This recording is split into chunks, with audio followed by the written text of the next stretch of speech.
Hello students. Today we'll go for the next concept of the complexes of urea. Okay, IR application. And in the last video, I had told you regarding the Irving Williams. Okay, Irving, that is polymeric pyridine complex, follows the Irving William, Robert William. Okay, Harry Irving, and Robert William series. So these polymeric pyridine, they follow this Irving William series order. So what is that? So that is nothing but it refers to the stability of the complexes. Okay, it refers to the stability of complexes. Okay, of the transition metals, and he observed that the stability of the complexes formed by the first row.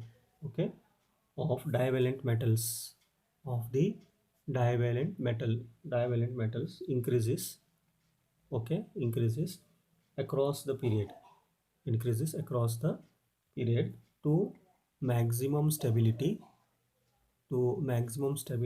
of copper. So in the order of manganese divalent, in particular manganese, then iron, cobalt to iron, manganese and cobalt, then nickel to less than copper 2, but this is greater than zinc 2. This is exception here. So zinc is more than zinc 2. Stability of zinc, copper is more than zinc. Okay, so this is what, and this is how the Irving William, they refer this series. Okay, so across the period, you can see the stability, it increases. Okay, and copper has the highest, and you see, it is higher than the zinc here.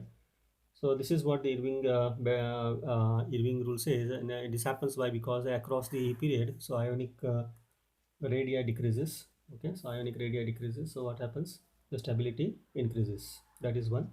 And if you see the CFS, crystal field stabilizing energy also, so manganese has 0, zinc has 0 CFFC, and you can see that it goes on increasing. And if you see copper and nickel should have the greater than the copper.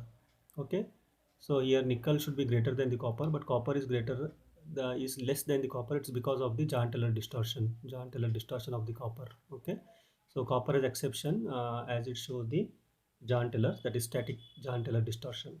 Okay, static Jahn-Teller distortion. So this is what about the William Irving William rule suggest here. So today we'll go for the complex of the urea. Okay, so urea, you know that it was first penned by described by the Penland et al. Penland et al. He was a person, Penland, Penland et al. Okay, he was the first to study this IR spectra of the urea to determine whether the coordination occurs through nitrogen or oxygen coordination. So he was the first to determine through IR spectroscopy. And if you see the urea, the resonance structure, so you can see the three hybrid resonance structure of urea: C double bond O, NH2, NH2. This is what the structure of urea is. Then if it go here, so here like this, so you can see here. So what will happen here? So here we get negative charge on, and here NH2 plus we are going to get here. Okay, NH2 plus, and here negative charge here, and here as it is NH2. This is the second resonance structure, or we will get here like this. So here NH2 as usual, and here double bond NH2 plus, so this is the third. So this is the three resonance structure we are going to observe for the urea here. Okay, and if you see the coordination occurs through nitrogen, if it occurs through nitrogen coordination, the contribution of the structure 2 and 3 will decrease. So here the contribution of 2, if it goes coordination to nitrogen, the contribution of 2 and 3, it decreases. Okay, the contribution of 2 and 3, the decreases. This results in increase in the carbonyl structure. So this results in increase in the carbonyl stretch. This increase in the result in carbonyl CO stretching frequency, with the decrease in the CN stretching frequency, Okay, so this will increase, carbonyl stretching frequency will increase, and simultaneously you can see that will decrease the carbon nitrogen CN stretching frequency. Okay, the NH stretching frequency in such cases may fall, okay, in the same ranges like we have seen in the amido complexes. Okay, now uh, so we will take some examples here. If IR coordination occurs, okay. So some examples of platinum. If one complex will mention here, urea twice Cl2 platinum. So here we'll take it as a urea. Here I will take chromium urea. Okay, 6Cl3. Okay, this is one like this equation. Okay, so two complexes, one is chromium urea 6 times Cl3 and platinum urea twice Cl2. Platinum urea twice Cl2. If you see these two complexes and the band of urea, so you can see here, so for platinum 3390, 3290. Okay, and this represents where, so 3500 and 3350 urea, 3500 350. Okay, band. This corresponds to this two band corresponds to the vibrations of NH2 free, vibrations of NH2 free in the free mode. Okay, similarly in chromium we can see in 3440 chromium complex, 3440 and 3330. So this is what. Okay, so what is the frequency of urea? So 3500 to 3350 here. Okay, and in the complex we are showing, you are going to see 3390, 3290, and in chromium complex you can see 3440 here and 3330, 3330. So this is what the vibrations changes. So if you see the urea here, and that is because of NH2 free. Okay, NH2 free mode. Then if you see here, the next we can see when it is bonded. So here NH2 bonded, so free over. Now when it is bonded, so what we can observe here, so in bonded form you can see here 3130 and 3030. This is what 3130 3030 frequency is observed here. In bonded form it will not show here. Okay, urea. So this is what the thing here, and chromium will show 3190 per centimeter. This complex will show 3190 per centimeter, and that is what bonded form, NH2 in a bonded form. Okay, similarly you can see that the 721 carbonyl C double bond O frequency, in this complex.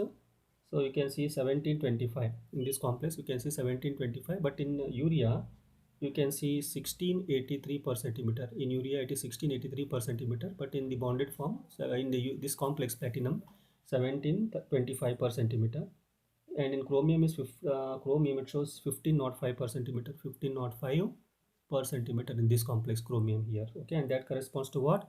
Frequency of C double bond O. Similarly, frequency of CN, carbon to nitrogen, asymmetric. Okay, asymmetric stretching here, carbon here. So you can see here at 1395 of this complex, 1395 per centimeter, and in urea you can observe it in 1471 per centimeter, 1471 per centimeter. This shows CN stretching asymmetric 1471 per centimeter, but in this complex you can see 1395 per centimeter, and in this chromium complex you can see 1505 per centimeter, 1505 per centimeter. So this is how this table shows us how upon coordination complex with urea, how the IR's frequency differs here, and that differs with what? The frequency of NH2 free and frequency of bonded NH2 and frequency of carbonyl and frequency stretching of asymmetric of carbon and nitrogen. So this is how it gives very good information of the urea complex ligand whenever is going to complex it here. The contribution of the structure one decreases. So this is what, when it binds to the through oxygen, the contribution of the structure one, that is what in the resonance structure I have shown you, so that will decrease. Okay, and this may also result in decrease in the carbonyl stretching frequency. So this is how uh, this is how very important uh, such a conclusion we can draw from this bond, or from this urea complexing structure with the metal ions. Okay, even some of the spectra has been studied of alkyl thioureas. Okay, but that is not much alkyl thiourea, so I have taken this from the research paper, but that is not so much important. Even selenourea selenourea complex also is there, so this also will get it in some of the papers. Okay, alkyl thiourea, selenothiourea. So this is the best conclusion, and this is what the resonance, how this is what we can show and about this one. And even sometimes you can see that linkage isomerism. Okay, linkage type of isomerism, linkage isomerism. Okay, so it was found for the formamido pentamine cobalt, formamido pentamine cobalt. Okay, formamido pentamine cobalt 3, cobalt 3, that is NH33CO, then NH2CHO plus 3, NH3. Okay, amine, so NH33CO, NH2CHO, formamido pentamine, formamido penta NH3 5 times pentamine. Okay, formamido pentamine cobalt plus 3, cobalt plus 3 complex, and pentamino isomerism, no. So now, and you can take it this also, pentamine NH3 5 times CO cobalt. So instead of NH2CHO, what I'm going to do is, yes, oxygen CHNH2 plus. So I have just coordinated with the oxygen here. So linkage isomerism, no? So one coordinated to nitrogen here and one coordinated to oxygen. Okay, so this is our linkage isomerism.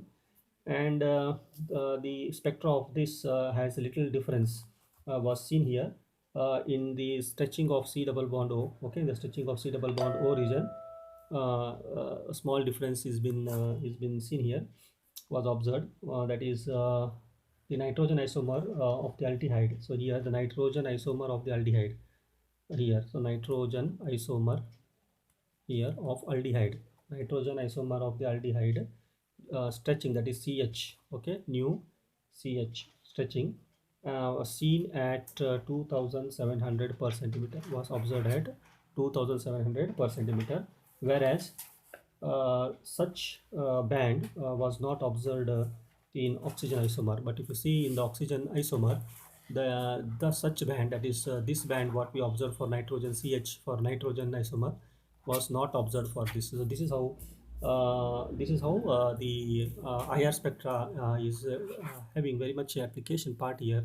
So whenever these ligands, that is what the ligand urea is being used. Okay, so this is how in today's video we have seen the role of urea and some two complexes, and how the IR variations will happen here, and also the isomeric part of the urea here by taking the formamide pentamine cobalt 3 complex.